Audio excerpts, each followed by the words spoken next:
일전에 국회에서 열린 확대 간부 회의가 끝난 다음 기자들을 만난 진성준 더불어민주당 정책위 의장, 가상자산 공제 한도를 250만 원에서 5천만 원까지 상향하겠다라는 것이 지난 총선 당시 민주당 공약이었다라면서 이 공약은 국민과 한 약속이기 때문에 함부로 뒤집을 수 없고 변경할 수 없는 당론과 같은 것이다, 이렇게 강조를 했습니다.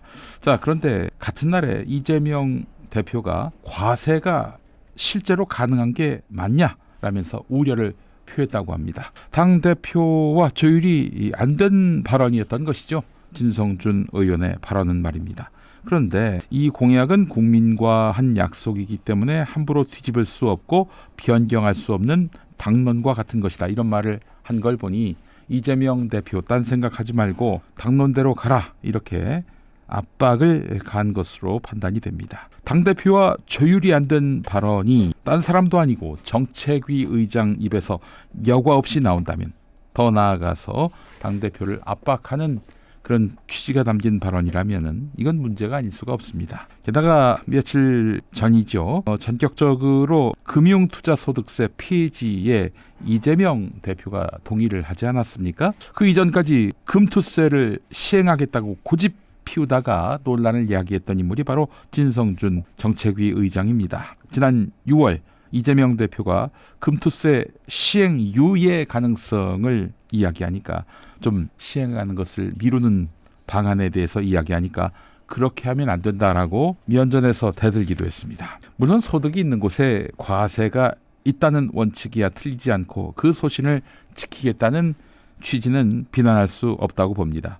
자, 그렇다면 지금 당은 제1당이고 공당이고 많은 욕망과 기대 앞에 서 있는 대중정당인데, 자신의 소신을 지키기 위해서 원칙이 흐려진다 했을 때에는 원칙을 지키기 위해서 자신의 소신과 배치되는 상황이 조성된다면 정책위 의장을 내려놓는 게 순서지요. 정치를 신념 또는 관념으로 하는 사람들은 그래서 늘 비주류의 입장에 서기 마련입니다. 그래서 존경과 지지를 받는 것이죠. 유승민 전 의원 같은 사람이 그 경우 아니겠습니까?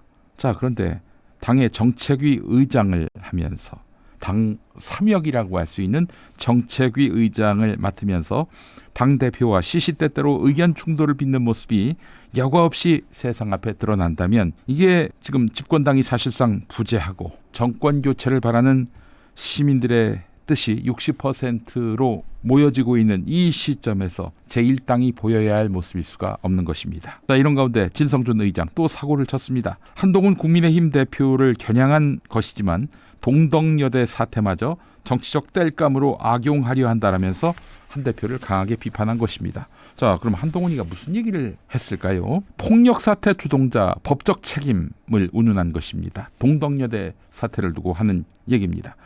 여당 대표를 견제하는 것은 야당인의 책무고요. 잘못된 방향이면 더욱 거세게 들이받는 것이 당연한 도리인 것입니다.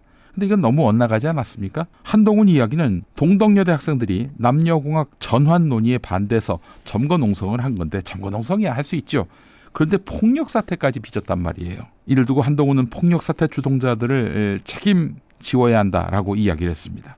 남녀공학으로 전환하든 안 하든 어떤 경우에도 폭력이 용납될 수는 없다, 이렇게 말한 겁니다. 네, 폭력은 안 된다는 원칙은 지금 민심의 호응을 받고 있습니다. 물론 시위 중에는, 저항 중에는 물리력을 수반하는 경우가 있습니다. 광주항쟁이 그런 경우지요. 시민에게, 심지어 무장하지 않은 민간인에게 총을 난사하고 대검으로 찌르고, 이런 군부에 맞서서는 당연히 싸워야 하는 것입니다. 광주항쟁처럼 총칼로 시민을 학살해서 정당한 방위권이 성립되는 그런 상황. 네, 그런 상황이 지금 동덕여대 상황입니까? 진성준 의장은 폭력을 두둔할 생각은 없다라고 전제했지만, 한동훈 대표 주장은 본말이 뒤바뀐 것이다 라더니, 이번 사태의 원인은 대학 구성원인 학생들 몰래 남녀공학 전환을 추진한 대학 당국의 비민주성에 기인한다. 학생들은 학교의 미래와 관련된 문제에서 당사자로서의 권리를 철저히 무시당한 것에 분노한 것이다, 이렇게 이야기했습니다. 황당합니다.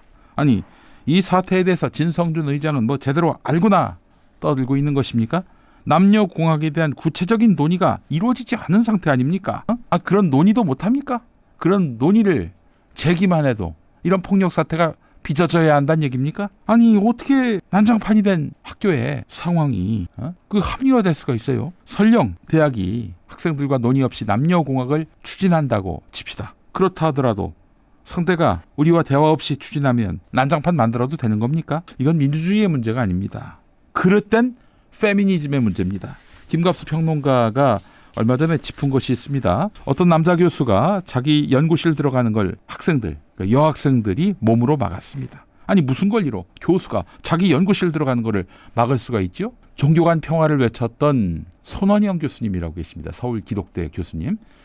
이분이 뭐 이단이다 사입이다. 아니 불교 사찰을 불태운 기독교인들의 망동을 탄식하면서 그 사찰을 복원하기 위해 모금 운동을 벌였던 분이 손원영 교수입니다. 그 뒤에 대학은 이 손 교수님 연구실에도 못 들어가게 했어요. 이건 학문의 자율에 대한 테러입니다. 결국 뭐 소송에서 다 이겼습니다만은 지금 학생들의 태도가 이러한 거 아닙니까? 자기 연구실에 왜 못 들어가게 해요? 이거 이 자체로도 불법입니다. 게다가 취업 박람회가 있었는데 4학년 학생들에게 너무나 소중한 기회입니다. 취업시켜주려고 회사 관계자가 학교에까지 온 건데 거기서 난리를 피워가지고 결국 박람회가 취소됐습니다. 그 다음에 시위 중에 누가 배달을 시켰나 봐요. 배달 음식을 들고 오토바이를 타고 들어가는 사람이 하필 남자 배달원이었어요. 그러니까 온갖 모욕을 가했다고 합니다. 남자라는 이유로. 배달을 못했어요.